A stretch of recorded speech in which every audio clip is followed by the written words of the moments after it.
തുടർ ഭരണത്തിനുള്ള ബജറ്റിലെ സൂത്രവാക്യം എന്താകും? രണ്ടാം പിണറായി സർക്കാരിൻ്റെ അവസാന ബജറ്റ് ധനമന്ത്രി കെ എൻ ബാലഗോപാൽ നാളെ അവതരിപ്പിക്കുകയാണ്.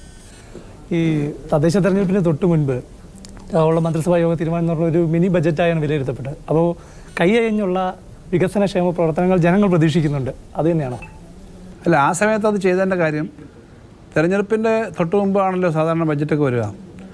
ഏപ്രിൽ മാസമാണ് എഫക്റ്റീവ്ലി. ഏപ്രിൽ മാസത്തിൽ ഇലക്ഷൻ ആയിരിക്കും. അപ്പോൾ ഒരു അനൗൺസ് ചെയ്ത് കഴിഞ്ഞാൽ ജനങ്ങൾക്ക് ഒരു സംശയം ഉണ്ടാവും, പ്രതിപക്ഷം പറയും ഇത് കൊടുക്കാനല്ലോ. അതുകൊണ്ടാണ് 6 മാസം മുമ്പ് തന്നെ അത് ചെയ്തത്. അപ്പോൾ വാസ്തവത്തിൽ ഏറ്റവും അവസാനം ചെയ്യാതെ ആ സമയത്ത് ചെയ്തതാണ്. അപ്പോൾ അതുകൊണ്ട് എപ്പോഴും എല്ലാ ബഡ്ജറ്റും ഇങ്ങനെ വലിയ വാരിക്കോരി അങ്ങ് പ്രഖ്യാപിക്കലല്ല. സസ്റ്റൈനബിളായിട്ട് കേരളം മുന്നോട്ട് കൊണ്ടുപോകാൻ ഇവർക്ക് പറ്റുമോ എന്നുള്ളതാണ് ഞാൻ നോക്കുന്നത്. അത് അനുസരിച്ച് കാര്യങ്ങൾ ചെയ്യുന്നതിനുള്ള ഒരു കാര്യങ്ങൾ ബഡ്ജറ്റിലുണ്ടാവും. വികസനത്തിനാണോ ക്ഷേമത്തിനാണോ? രണ്ടിനും. അപ്പോൾ അങ്ങനെ വരുമ്പോഴേക്ക് ഈ സർക്കാർ ജീവനക്കാരെന്ന് പറയുന്നത് സർക്കാരിൻ്റെ ഒരു ഭരണയന്ത്രം തിരിക്കുന്നവരാണ്. അവർ കുറേ കാലങ്ങളായിട്ട് പരാതിയിലാണ്. അപ്പോൾ അവരുടെ പ്രശ്നം പരിഹരിക്കാം. ഇപ്പോൾ അഷ്വേർഡ് പെൻഷൻ പോലുള്ളത് മുൻകാല ബജറ്റിലൊക്കെ അവതരിപ്പിച്ചെങ്കിലും അത് ശാശ്വത പരിഹാരത്തിലേക്ക് എത്തിയിട്ടില്ല. അത് ഈ ബജറ്റിൽ ഇടം നേടുമോ? അങ്ങനെ പ്രതീക്ഷിക്കാമോ അവർക്ക്? എന്തായാലും പറഞ്ഞ കാര്യങ്ങൾ ചെയ്യാൻ പറ്റുന്ന തരത്തിലുള്ള കാര്യങ്ങളാണ് പറഞ്ഞിട്ടുള്ളത്. അപ്പോൾ അതിനകത്ത് അവർക്ക് വിശ്വാസമുണ്ടെന്ന് ഞാൻ കരുതുന്നത്. കാരണം ബജറ്റായാലും ബജറ്റ് അല്ലാതെയും ചെയ്യാവുന്ന ഒത്തിരി കാര്യങ്ങളുണ്ട്. എല്ലാം ബജറ്റിൽ തന്നെ വേണമെന്നില്ല. ജീവനക്കാരുടെ കാര്യത്തിനകത്ത് യാതൊരു എക്സ്ക്യൂസും ഇല്ല. അക്കാര്യം ചെയ്യുമെന്നുള്ളതിനകത്ത് യാതൊരു സംശയമില്ല. തെരഞ്ഞെടുപ്പിന് തൊട്ട് മുൻപാണ് ക്ഷേമ പെൻഷൻ വർദ്ധിപ്പിച്ചത്. പ്രകടന പത്രികയിലെ വാഗ്ദാനം നിറവേറ്റാനുള്ള ഒരു അവസരമാണ്. ജനങ്ങൾക്ക് ആ കാര്യത്തിലൊക്കെ വിശ്വാസമുണ്ട്. ചെയ്യാവുന്ന പരമാവധി കാര്യങ്ങൾ ചെയ്യുമെന്ന് ഉറപ്പുമാണ്.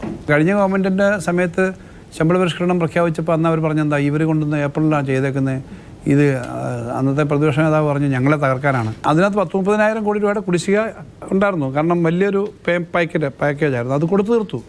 അപ്പോൾ അങ്ങനെ ചെയ്യുന്നതാണ്. ഇപ്പോഴായാലും ജീവനക്കാർക്കും ജനങ്ങൾക്കും അറിയാം പറഞ്ഞ കാര്യങ്ങൾ ചെയ്യുന്നതാണ്. ഇതൊന്നും വേണ്ട എന്ന് പറഞ്ഞിട്ട് DA ഇല്ലാതാക്കി, പിന്നെ എല്ലാം ഇല്ലാതാക്കി, മൊത്തം കാര്യം തകർത്തതൊന്നും ഞങ്ങളല്ല.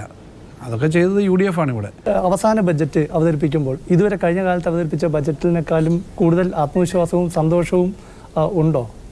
ആത്മവിശ്വാസമുണ്ട്. ഏറ്റവും അവസാനം ഡിസംബർ മാസം വലിയൊരു പുറകിൽ കൂടെ ഒരു നമ്മളെ പിന്നിന്ന് കുത്തുക എന്ന് പറയുന്ന പോലൊരു കാര്യമാണ് 12,000 കോടി രൂപ കടമെടുക്കാനുള്ള ആ പരിധിയിൽ നിന്ന് 6,000 കോടി വെട്ടിക്കുറച്ചത്. അപ്പോൾ അതൊക്കെ വല്ലാത്ത ആശങ്ക ഉണ്ടാക്കുന്ന കാര്യങ്ങളാണ്. പക്ഷേ അതെല്ലാം മറികടന്ന് പോകാൻ പറ്റും. പ്രത്യേകിച്ച് പുതിയ പദ്ധതികൾ, പുതിയ തരം കാര്യങ്ങളെല്ലാം പ്രഖ്യാപിച്ചല്ലോ. മുന്നോട്ട് പോകാൻ പറ്റുമെന്നാണ് പ്രതീക്ഷിക്കുന്നത്. വലിയ വികസന പദ്ധതികൾ ഇപ്പോൾ സിൽവർ ലൈൻ ഇപ്പോഴും പെൻഡിങ് നിൽക്കുകയാണ്. ഇപ്പോൾ ഈ ഒരു അവസരത്തിൽ അത് ചോദിക്കാൻ കാര്യം കേന്ദ്രത്തിൻ്റെ ഭാഗത്തു നിന്ന് ഒരു ബദൽ ആലോചനയിലുണ്ടെന്ന് പറഞ്ഞാൽ അത് സ്വീകാര്യമാണോ? അതോ സിൽവർ ലൈൻ നമുക്ക് എന്താണ് പദ്ധതി എന്നറിയില്ല. ഒരു കാര്യം വളരെ കറക്റ്റാണ്. കേരളത്തിൻ്റെ അങ്ങേയറ്റം മുതൽ ഇങ്ങേയറ്റം വരെ വേഗത്തിൽ പോകാനുള്ള സംവിധാനം ഉണ്ടാവണം. അതിൻ്റെ പേരെന്താണെന്നുള്ളത് നമുക്ക് പ്രശ്നമല്ല. നല്ല പദ്ധതി ആയിരിക്കണം. കേന്ദ്ര ഗവൺമെൻറ് അനുവാദം തരാത്തതുകൊണ്ടാണ് നേരത്തെ നടക്കാതിരുന്നത്. വന്ദേ ഭാരത് എന്ന് പറയുന്ന താരതമ്യേന അല്പ സ്പീഡ് കൂടി ഒരു ട്രെയിൻ വന്നിട്ട് പോലും അതിനകത്ത് ഇഷ്ടംപോലെ ആളുകൾ പോകുന്നുണ്ട്. അപ്പോൾ കേരളത്തിൻ്റെ ഗ്രോത്തിന് ഏറ്റവും പ്രധാനമായിരിക്കും ഇത്തരം വേഗത്തിലുള്ള കാര്യം. നമ്മളിപ്പം പല കാര്യങ്ങളും മുന്നോട്ട് വെച്ചിട്ടുണ്ട്. കേന്ദ്ര ഗവൺമെൻറ് അത് ചർച്ച ചെയ്യട്ടെ. ഞങ്ങളതിന് അനുസരിച്ച് തീരുമാനം. ഈ അവസാന ബജറ്റ് ഒരു സമ്പൂർണ്ണ ബജറ്റ് ആയിരിക്കുമോ? കാരണം ബജറ്റ് അവതരിപ്പിക്കുന്ന സമ്പൂർണ്ണ ബജറ്റായിട്ട് തന്നെയാണല്ലോ അവതരിപ്പിക്കുന്നത്. അങ്ങനെ തന്നെയാണ്. കാരണം ബജറ്റ് എപ്പോഴും മുമ്പ് അവതരിപ്പിച്ചിട്ടുള്ളത് അങ്ങനെ തന്നെ, കഴിഞ്ഞ സമയത്തും അങ്ങനെ തന്നെയായിരുന്നു. അതനുസരിച്ച് അപ്പോൾ ഏതായാലും ഭാരം ഇല്ലാത്തൊരു ബജറ്റ് പ്രതീക്ഷിക്കാം അല്ലേ? ഇല്ല, വലിയ ഭാരമില്ലാത്ത ബജറ്റായിരിക്കും. ശരി, ഏതായാലും വലിയ ആത്മവിശ്വാസത്തിൽ തന്നെയാണ് ധനമന്ത്രി ബജറ്റ് അവതരിപ്പിക്കുന്നത്. ഏതായാലും എല്ലാവിധ ആശംസകളും.